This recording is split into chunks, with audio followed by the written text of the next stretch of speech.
say it for you, because I know many people can't say it for themselves. A lot of us have dreams but fear failure, so we never open our book and let them collect dust on our shelves. You see, mine was basketball, and I made that decision when I was 12. I tried to write my path, and God laughed because he knew I didn't know how to spell. So he gave me these words, and with them I merged the gap between heaven and hell, reaching into the soul of a human being and pulling it out so they could see it and smell. I'll say it for you. If you're broken, beaten down, or soft-spoken, to remind you that if you woke up this morning, you were chosen, and that if you're waiting for tomorrow, you'll always be dying because you're never living in the moment. I'll say it for you, and let them laugh when I speak. These people don't even know what's real in 2020 because they're stuck on the internet, which is just sheep leading sheep. I'll say it for you. If you've been hurt, if you're the only one on this planet Earth who could ever see your worth, if they convinced you that your gift was somehow a curse, if you've mistaken an accident for your birth, if you've been chosen last your whole life, and it's time you finish first, I'll say it for you. And I don't even want the recognition. I'll say it for you.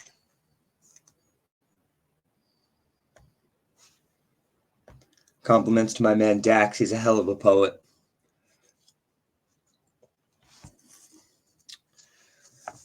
I'm Mr. Prescott.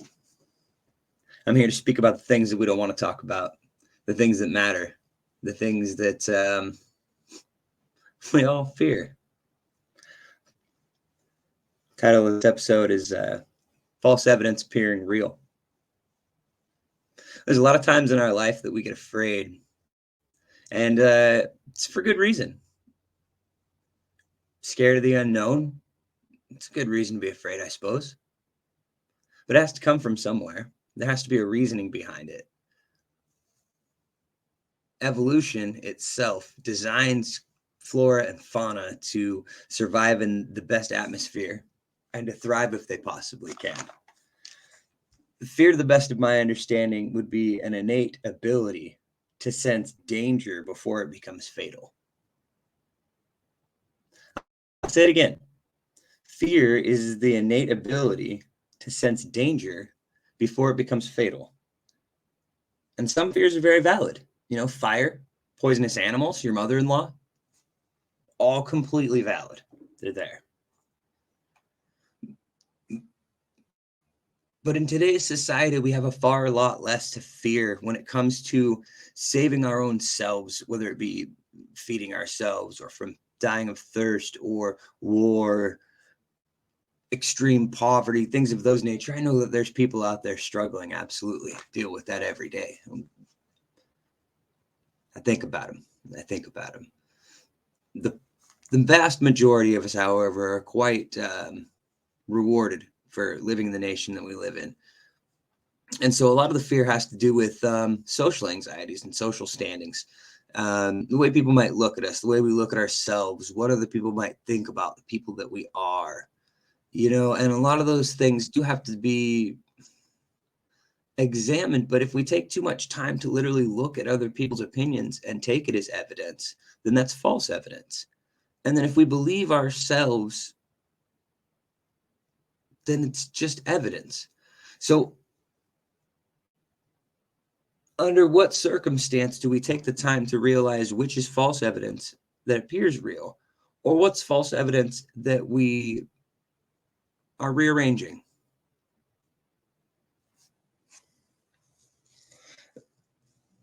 Anybody's classic and old school like myself, there is cheat codes on video games. And to me, your thoughts and your feelings have a lot to do with the input-output of what your fear factor is, what your level. You know, shout out to Joe Rogan. And they go into a layer system, if you will. There's thoughts, there's feelings, and then there's the input and output of it kind of bubbling underneath the surface. What I hope you guys can do and remind yourselves to do would be ensure that you remember those cheat codes, you know, up, down, ABBA, left, right, start, select. Save your game, get a bonus.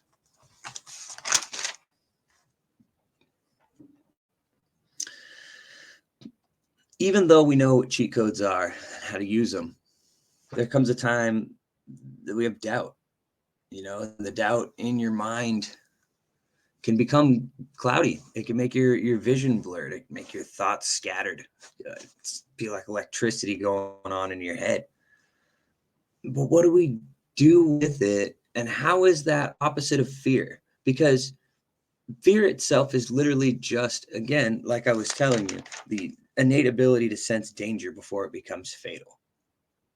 You shouldn't doubt yourself for saving yourself. So standing in the way of something that you fear just stops you from conquering it. Comes down to you thinking that you're making yourself a solution and you're trying to fix something that's not broken. You're working the way you need to. Mother Nature, Father Time, evolution has designed the flora and fauna to thrive within their atmosphere. And we've been thriving within our atmosphere for a long time, so much so that we have to make up our own problems. Again, that's where the false evidence appearing real comes in.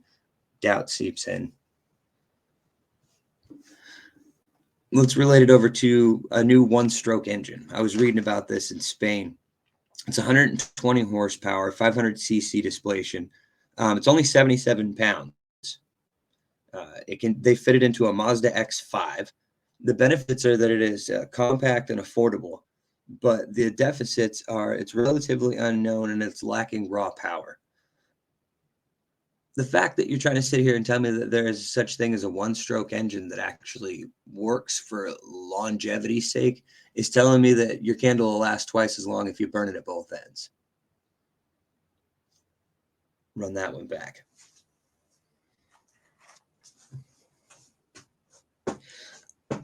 The point to all of my senseless rambling at this moment is that regardless of what you fear and how you doubt, you need to speak. And I'm going to continue talking about stuff, and I'm going to continue to be here and get better, make my points clearer. And I'll say it for you. Because I know that we're all worth it. And I know that there's millions of people out there who don't say anything because they don't feel that they are. You're worth it. You matter. Never give up. Never surrender. Speak up. Reach out.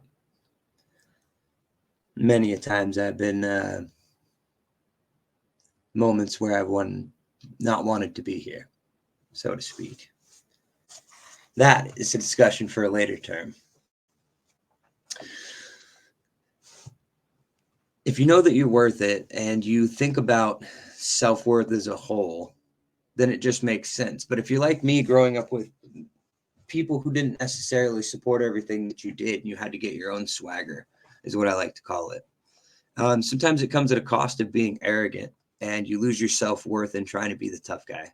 You lose your sense of honor in trying to be somebody that you're not. And that just really is heavily on your self-respect, which then is a vicious cycle back into your swagger or your depression or your doubt or your fear. So self-worth has a lot to do with everything. The biggest piece of advice that I can give to anybody who's struggling with self-worth would be find something that you like. Whatever it is that you like. Staring at flowers. Twirling a stick in the river. Anything that's something that's simple that you like. Pretty soon, once you start doing that, you'll realize that if this flower's worth staring at and this water's worth twirling,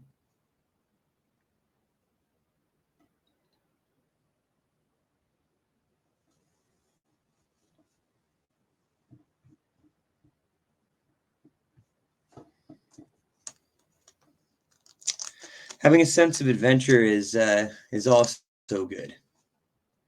But that includes the fear. You take it or leave it. You have a sense of adventure, there's going to be fear. There's going to be doubt. But one of the best ways you can combat that would be with preparedness. Making sure that you've thought of things without worry on your mind or without trouble in your heart. Just honestly looking at things for what they are and what they could be. taking fear with you. It's a good thing. It's a good thing. It helps. And you need to look at your instinctive fears, and you got to question and decide whether or not that it's really a valid fear. And if it's not, simply looking at the fear will generally make it disappear. That's, like I was saying, doubt steps in the way of you being able to use fear for that survival mechanism that it was intended to be for. The societal norms of being a certain way have blocked our ability to use one of our most innate functions, which is to thrive, to survive, to knowingly understand that there is danger and act accordingly in order to survive.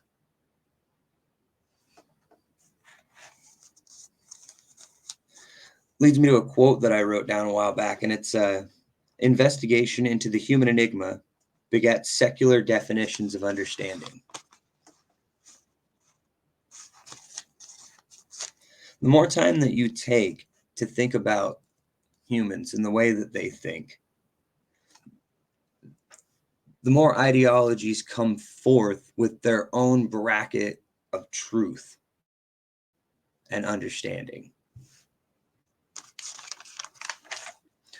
Leads to confusion, leads to fear, leads to self-doubt. And again, that's tied right back to your self-worth.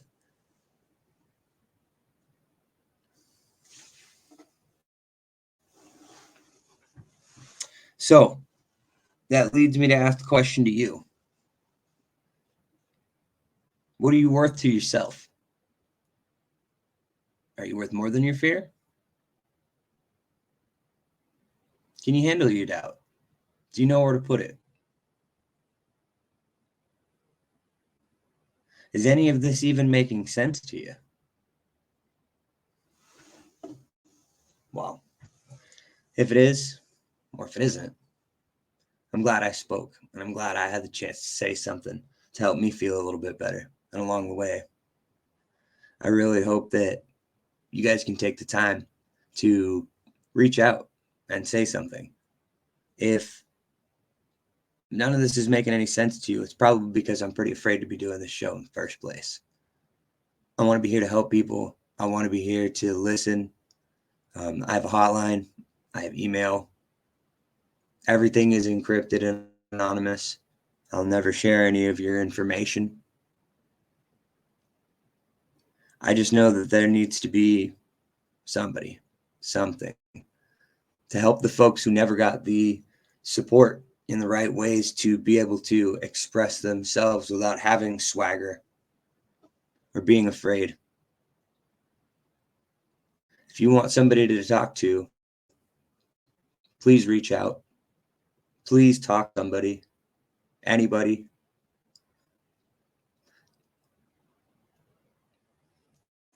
You can call the number right here on the screen. I'm not too good at this yet. I'm brand new. 541-909-1101. That's text or calls. Answered by me. Again, you don't have to say anything. Can if you wish. Anonymous, encrypted. Email Cody P @duck.com. CODY letter P @duck.com.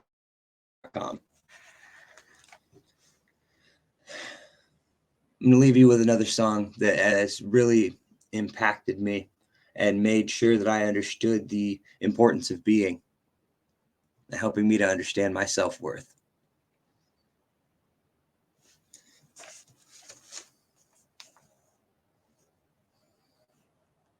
I appreciate you sitting around, taking your time that is so valuable and precious and that you can't get back, and spent it on listening to what I have to say. A couple more things. I'll get to the song and I'll let you guys be with your evening. It was what it was doesn't mean that it is what it is.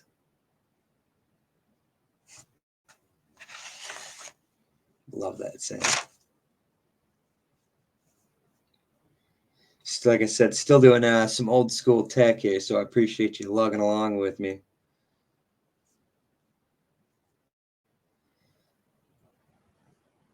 right here.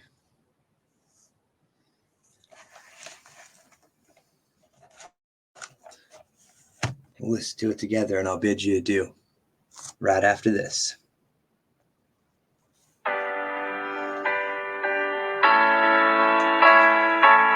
Give me feedback. Let me know if this audio is good, if it sounds too much. Let me know.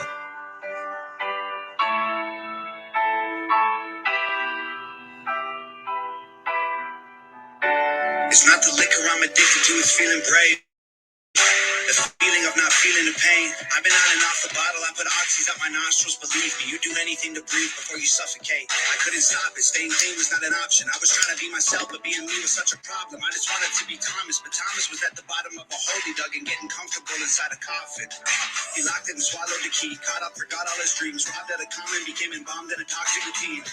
Beer was the escape, but I got stuck escaping. Whiskey was the blanket in the coldest basement. Way before the fame, I was wasted. Freezing, doing anything I could to keep the flame lit. To anyone going through the same shit, heaven's got enough angels. You need to stay here. And I can't make you stay, but sometimes going ain't a choice. And every choice you make is one that you didn't avoid. Crash the whip and ditch the car. When the bridge follow the stars. You'll find monsters in the dark, but nothing's worth it till it's hard. Sometimes it's hard to see things clear through your tears. But anywhere is way better than here. Fight your fear. It's not the liquor I'm addicted to, it's feeling tough. When you get bullied half your life, you feel weak, like you just ain't enough. Then you have a couple drinks and you catch a buzz and finally have the courage to defend yourself and throw a punch. And that adrenaline goes straight into your brain and blood. Addicted to the confidence, it's practically the greatest drug. Chasing dragons every night in all the latest clubs. What used to be your favorite thing somehow became a dangerous crutch. It was what it was. And that's the thing, it can happen to like any of us. My great parents, tight friends, strong walls, nice threads, good school, good looking, good grades, time spent. Being normal only lasted for a while. One bad choice sparked a downward spiral. I've spent half my life trying to climb out of that hole. Heaven's got angels, we need you at home. And I can't make you stay, but sometimes going ain't a choice. And every choice you make is one that you didn't avoid. Crash the whip and ditch the car. When the bridge follow the stars. You'll find monsters in the dark, but nothing's worth it till it's hard. Sometimes it's hard to see things clear through your tears. But anywhere is way better than here. Fight your fear. It ain't the liquor we're addicted to, it's everything else. The happiness we had, but we forget how it felt. We've been drinking with the devil because we're going through hell. Pray to God for a little bit of help. Man, I've been there. I did those things. I drank those drinks. I took those pills. I puked in sinks. And the truth ain't pretty. Listen up. It's a tough one. You get saved by your angels or become one. Crash the whip and ditch the car. When the bridge follow the stars. You'll find monsters in the dark, but nothing's worth it till it's hard. Sometimes it's hard to see things clear through your tears. But anywhere is way better than here. Fight your fears. I pray that God burns every bridge that ever leads your life back to pain. I'm Mr. Prescott. You're the unloyalties. We come and go as we please. Never give up. Never surrender. Speak up. Reach out. Love y'all.